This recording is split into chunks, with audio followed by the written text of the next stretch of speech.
संवाददाता सुशांत हमारे साथ जुड़े हैं। सुशांत, काशी से अयोध्या के लिए अब 54 वैदिक कर्मकांडी जो है वो रवाना होंगे। कब तक ये रवाना होंगे, क्या कुछ जानकारी भी आपके पास?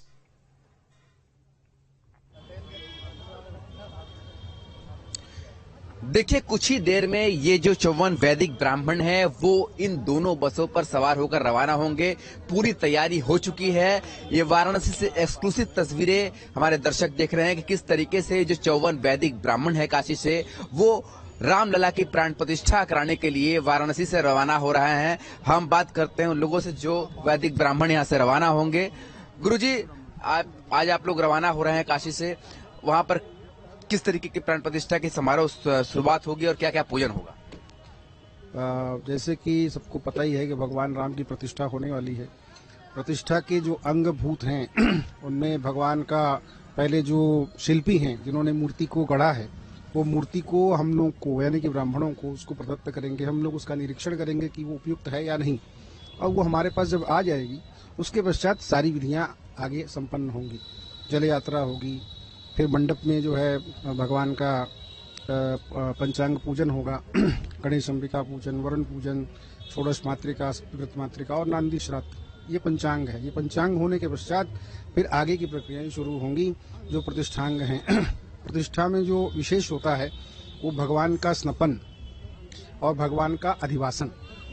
स्नपन का मतलब भगवान को जो है 108 कलशों से विभिन्न उस प्रकार की जो औषधियां हैं वो होती हैं, उनसे स्नपन कराया जाता है। उसके अलावा जो है जो प्रासाद बना है अपना, उसका भी स्नपन होता है, उसकी भी शुद्धि होती है। वो 81 कलश फोन चला रहा हूँ, देख रहा हूँ, उसमें विभिन्न प्रकार की औषधियां होती हैं, उनसे प्रासाद का स्नपन होगा। जो अपना मंडप बना है यानी कि मंदिर बना है उसकी शुद्धि होगी, और मूर्ति की जो है स्नपन होगा। उनका भगवान का अलग अलग विधि से अधिवासन होगा।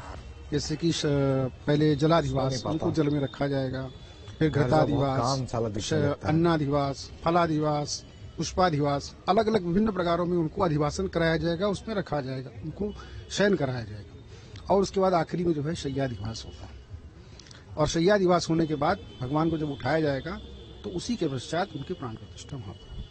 54 ब्राह्मण काशी से जा रहे हैं, उन 54 ब्राह्मणों का क्या क्या इसमें रोल होगा? क्या कौन लोग प्राण प्रतिष्ठा में शामिल होंगे, कौन लोग वैदिक जो यज्ञ हवन होगा उसमें शामिल होंगे? क्या क्या आप लोगों ने तय किया है? अभी जो ये व्यवस्था है ये आचार्य द्वारा नियुक्त होती है, और आचार्य जो हैं जो यहाँ से वैदिक जा रहे हैं उनको जो भूमिका देंगे तत्त भूमिका में उनको वो कार्य करना होगा। और इसका निर्णय आचार्य ही, जो वर्ण होता है ब्राह्मणों का, जो वर्ण होता है उस समय इसका निर्णय किया जाता है।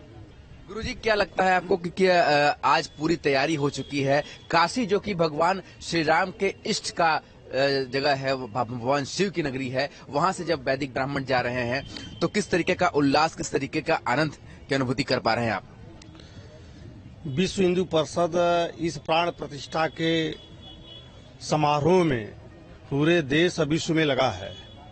आज काशी से वैदिक ब्राह्मण 4 वेदों को विद्वान जो प्रतिष्ठा में शामिल होंगे, ये पहले एक समिति बनाई गई है और समिति के अनुसार उनका नाम है। अब पूरे देश के विद्वान वैदिक ब्राह्मण आज काशी से जा रहे हैं, कल भी गए थे, आज भी जा रहे हैं, और बाकी रात्रि में जाएंगे, कल सुबह भी कुछ लोग जाएंगे। तो हम लोगों को बहुत हर्ष की बात है कि पूरे विश्व के, पूरे देश के विद्वान काशी में आ रहे हैं, और काशी से इनकी जो है प्रस्थानगी हो रही है।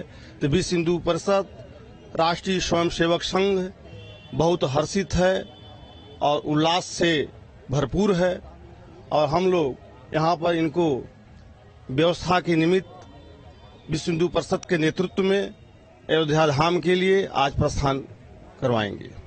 तो आप तस्वीरों में देख सकते हैं कि दोनों ही बस तैयार है, और इस पर लिखा भी हुआ है वैदिक ब्राह्मण बस अयोध्या धाम, यानी कि ये दोनों ही बसों में सवार होकर 54 जो वैदिक ब्राह्मण है वो वाराणसी से यानी कि काशी से अयोध्या धाम की तरफ रवाना हो रहे हैं। तो एक बहुत बड़ा दिन आज काशी के उन ब्राह्मणों का सौभाग्य जो कि रामलला की प्राण प्रतिष्ठा के लिए यज्ञ हवन जो होंगे, वहां पर जो सारे पूजा पाठ होंगे, उन सारे पूजा पाठों के निमित्त आज काशी से इस वैदिक ब्राह्मणों की जो टोली है वो यहाँ पर रवाना हो रही है और उत्साह और उल्लास भरपूर है, क्योंकि आज का दिन बेहद खास वो मान रहे हैं कि वैदिक ब्राह्मण आज यहाँ से रवाना हो रहे हैं। क्या लगता है कितनी खुशी और कितना उल्लास है आज जब आप लोग यहाँ काशी से भगवान श्री राम के इष्ट देव की नगरी से रवाना हो रहे हैं? बहुत ही खुशी की बात है कि हमारे पूर्वजों की 5 सालों का संघर्ष जो हम बचपन से देखते आ रहे हैं, जय श्री राम गलियों में नारा लगाते हुए, आज वो पूर्ण हो रहा है। ये खुशी की कल्पना हम बता ही नहीं सकते कि कितनी खुशी है। जय श्री राम के साथ मैं अपने उद्घोष को समाप्त करता हूँ। जय श्री राम। ये बताइए कि आज कितना खुशी है आप लोगों को कि आप लोग आज यहाँ से अयोध्या धाम के लिए रवाना हो रहे हैं? देखिए, ये हर सनातनी के लिए आज गर्व का विषय है कि 22 जनवरी को श्री राम लला का एक भव्य मंदिर अयोध्या धाम में बन रहा है। कितने सालों से इसके लिए हम लोग संघर्षरत थे। हर एक सनातनी के लिए आज ये उल्लास का विषय है, हर्ष का विषय है और निश्चित रूप से गर्व का विषय है। अब हम लोग बहुत प्रफुल्लित हैं और बहुत उत्साहित भी हैं। आप तस्वीरों में देखिए जो पूरी ब्राह्मणों की टोली है किस तरीके से उत्साह से लवरेज है, क्योंकि उनको सबको लगता है कि आज का जो दिन सौभाग्य उन्हें मिला है, उन्हें यकीन नहीं था कि इस जन्म में भी ऐसा सौभाग्य मिल सकता है। क्या लगता है गुरुजी कि आपने कभी सोचा था कि आपके इस जन्म में आपको रामलला की प्राण प्रतिष्ठा समारोह में जाने का मौका मिलेगा? अद्भुत है। राम काज करबे को आतुर। यहाँ एक एक व्यक्ति राम काज में लगा हुआ है एकदम। उनके अंदर जो उल्लास भरा हुआ है और आज जो वैदिक ब्राह्मण लोग यहाँ से रवाना हो रहे हैं, अति उत्साह है हम सभी लोगों के अंदर।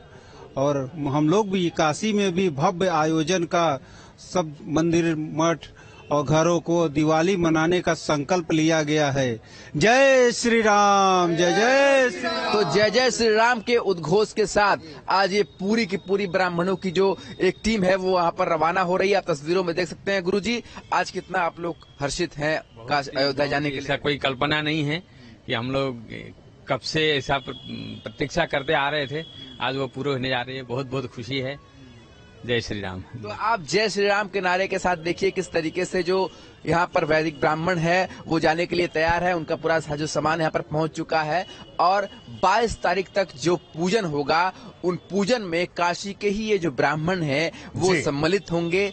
और 16 जनवरी से ये पूजन की जो शुरुआत हो रही है, 16 जनवरी से लेकर के 22 जनवरी तक पूजन के लिए जो वैदिक ब्राह्मण पूजा पाठ करेंगे वो बनारस के होंगे। और उनकी पूरी की टीम जो है आज काशी से रवाना हो रही है। और रवाना होने से पहले आप देखिए शहर से जो लोग हैं उनके स्वागत के लिए आए हैं। माला फूल से उनके बसों को सजाया गया है, क्योंकि उस सभी का मानना है कि उन्होंने कभी नहीं सोचा था कि आज इस जन्म में वो इस दिन को देख पाएंगे। क्या लगता है आप लोगों की जो सपना था, जो परिकल्पना थी, अब वो सच्चाई में तब्दील हो गई? सीधी बात यह है, प्रविश नगर की जय सब काजा, हृदय राखी कौशलपुर राजा। ये कहते हुए हम सनातनी का इतनी प्रबल इच्छा थी कई बरसों से कि हम लोग अयोध्या जाएं, लेकिन हमारे वैदिक ब्राह्मण वहां जा रहे हैं, उनके माध्यम से हम लोग भी दर्शन कर लेंगे। इसी के साथ बोलते हैं जय श्री राम। काशी के वैदिक ब्राह्मण तो यहाँ जा ही रहे हैं। गुरुजी से एक बात और कर लेते हैं। गुरुजी, एक छोटी सी बात आपसे जानना चाहेंगे। जैसे प्राण प्रतिष्ठा तो 22 जनवरी को संपन्न हो जाएगी, उसके बाद जब आम श्रद्धालुओं के लिए मंदिर खोल दिया जाएगा तो भगवान श्री राम को प्रसन्न करने के लिए वो क्या क्या कर सकते हैं, क्या ले आ सकते हैं? भगवान को जो प्रिय वस्तुएं हैं और जो आपकी श्रद्धा है, सबसे बड़ी श्रद्धा होती है, श्रद्धा और भाव से चढ़ाया गया। और नहीं अगर कुछ चढ़ा सकते तो राम नाम ही अपने में इतना महत्वपूर्ण बड़ा है कि उसके अलावा कुछ है ही नहीं। बाकी तो आपकी श्रद्धा है। अयोध्या में रामलला का जो बाल स्वरूप है एक छोटे बालक के रूप में प्रतिष्ठित हो रहे हैं, तो बालक को बहुत सारी ऐसी चीजें प्रसन्न होती हैं जिससे वो बहुत प्रसन्न हो जाते हैं। जिस तरीके से हम काशी में बटुक भैरव को देखते हैं, तो क्या उस तरीके का स्वरूप भी देखने को मिलेगा? बिल्कुल बिल्कुल। जब मूर्ति सामने आएगी जिसकी कल्पना हम लोग शायद अभी तक नहीं किए होंगे या फिर करते होंगे, तो अपने जेहन में, अपने अंतःकरण में वो एक छवि होगी। जब वो छवि सामने आएगी तो वो भाव अपने आप ही प्रस्तुत हो जाएगा कि हाँ, ये बालक स्वरूप है और बालक के लिए क्या करना चाहिए। जैसे घर में लड्डू गोपाल होते हैं तो उनके लिए इस प्रकार की व्यवस्थाएं लोग करते हैं कि उनको क्या पसंद है और क्या क्या, जैसे ठंडी लगती है तो कपड़े पहना देते हैं गर्म, तो उस प्रकार की भावनाएं अपने आप उत्पन्न हो जाती हैं। वो भावनाएं उत्पन्न होंगी और भक्त अपने हिसाब से उसको करेंगे अवश्य।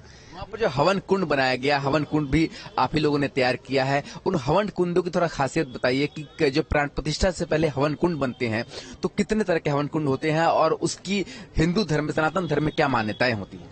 अलग अलग यज्ञों में अलग अलग प्रकार के कुंडों को बनाने का विधान है। ठीक है सुशांत, तमाम जानकारी देने के लिए, तस्वीर दिखाने के लिए आपका